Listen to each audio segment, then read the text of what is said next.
Hey, sports fans, it's Mo Carter. Every high school football team in the Tennessee Valley has a goal of hoisting up a blue map at this year's Super 7 in Birmingham. And in order to get there, you have to do work in the off-season. This summer, the Fox 54 sports team chatted with a number of squads about their upcoming season. And you can check out some of your favorite teams right now on another edition of the First Down Friday Night Preview Series.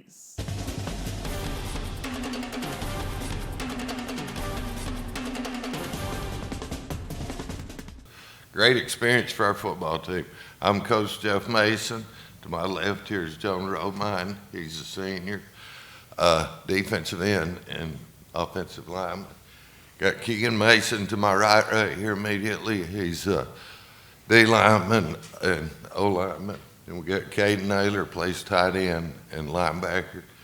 And then we got Cam Hill down on the far end. He's a receiver and cornerback.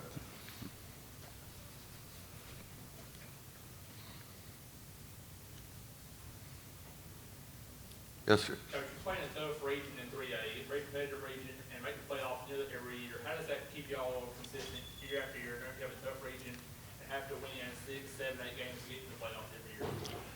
Well, I would contribute that first to our players. I mean, they're just kind of tough, hard-nosed guys. And personally, I think 3A football in the whole state is one of the most physical classes in the state, you know, with just all the teams we played. A lot of them come out of this region with Colbert County, you know, Rogers, Morris Hill. It's on and week after week, and I don't know, our guys just they seem to like to kind of play that way, and so we're you know, the support we have also continues to keep the program strong, but it all goes back to these guys sitting here beside me. Okay, well, Joe, Yes, sir, Bill. Start with you and then any of the players. What advice would you give a teammate that may be playing and starting for the first time for the Tigers? Well, I wouldn't tell them to be not nervous. I would tell them to keep their head up, and if you make mistakes, it's okay because you can fix it the next play, and make sure you keep playing hard. Go hard if you don't know what to do. Yeah, going like what Jonas said, if you mess up, just keep on going, because when I was a freshman, I messed up a lot, and I was getting yelled at, but it didn't stop me from trying to fix what I messed up. I would just tell them to have fun, give it their best they got. I would tell them to have fun and play fast. That's all you got to do for real.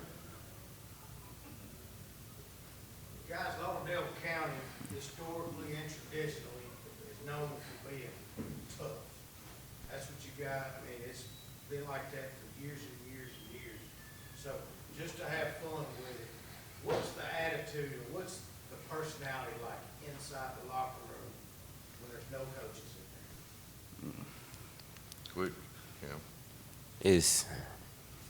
It's hard to explain. It's like on the field, we know to take it serious.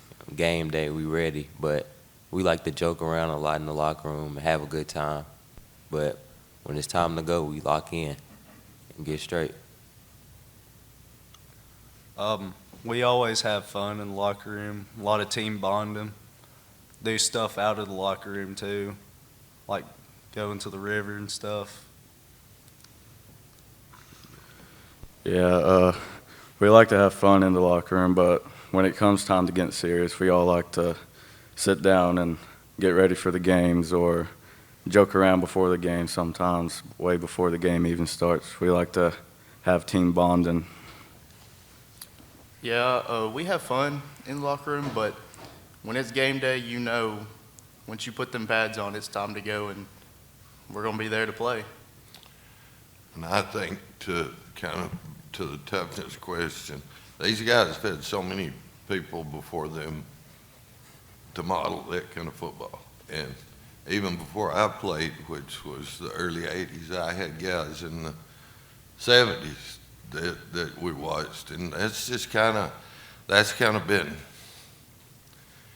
just sort of handed down from the people standing on the fence and sitting up in the stands expect us to play fast and hard and physical. And I think these players know it, and we respect that. And, you know, that's just sort of, we kind of say all the time, if we're not tough, we're in trouble. So we just kind of, they just sort of buy into that and enjoy doing that. But thank you for that question. Y'all had some blowout wins last year, late in the season. How did that help your guys to get off their feet late in the game, started one quarter, but heading to the playoffs in the bye week, not having to use them for extra games, extra plays and snaps throughout the season?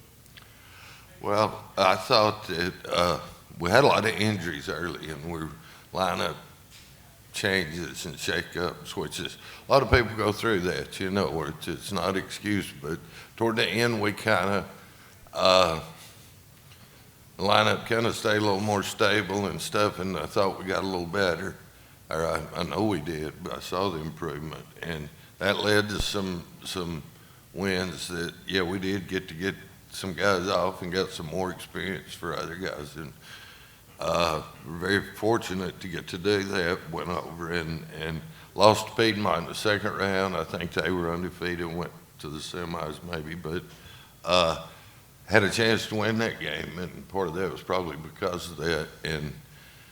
But it was a big deal for our players and stuff, and hopefully we understand. We learned a lot, the young guys did, of how hard you got to compete the whole game and how you got to go to win those games. So yeah, it all works together. If you can, the more people you can play, the fresher you'll be headed into the playoffs, without a doubt. Jonah, tell people how long your typical Friday would be on game day. What time you get up, when do you maybe get home after a Friday game day? Well, I get up around 6:30, and we go in, we got workouts in the morning, and then you go throughout school, and you're just mentally preparing yourself that you know you're going for that night. And then you go through the game, get done with the game, you have a good night, you go to Stew Shack after the game, hang out with your friends, and then go home, get in bed around 11, 12.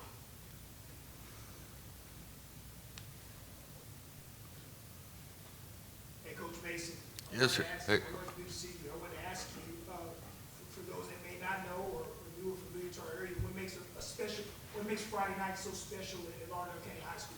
Yes, sir. Carl, you've been there several times, so you've seen it. It's just, it's the excitement the people, the town bring, the student. We talk about this every year, and I love to talk about them.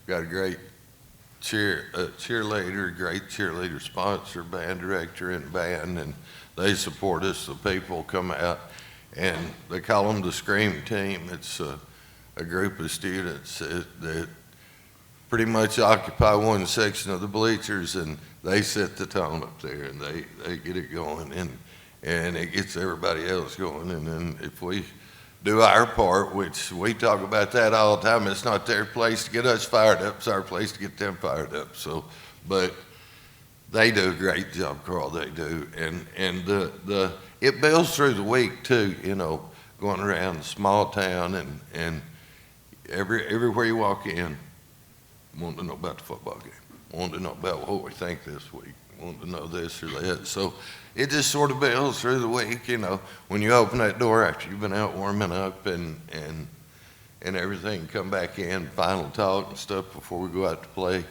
You walk out there, I know it's not tight in the stadium, but it feels like it to us when we walk out there, and we appreciate the crowd, and you know, we look around and see you guys there, all of it just adds to it. So thank you, I appreciate it. A brand new season of Fox 54's First Down Friday Night begins on Friday, August the 22nd on Fox 54 and the Fox 54 Plus app.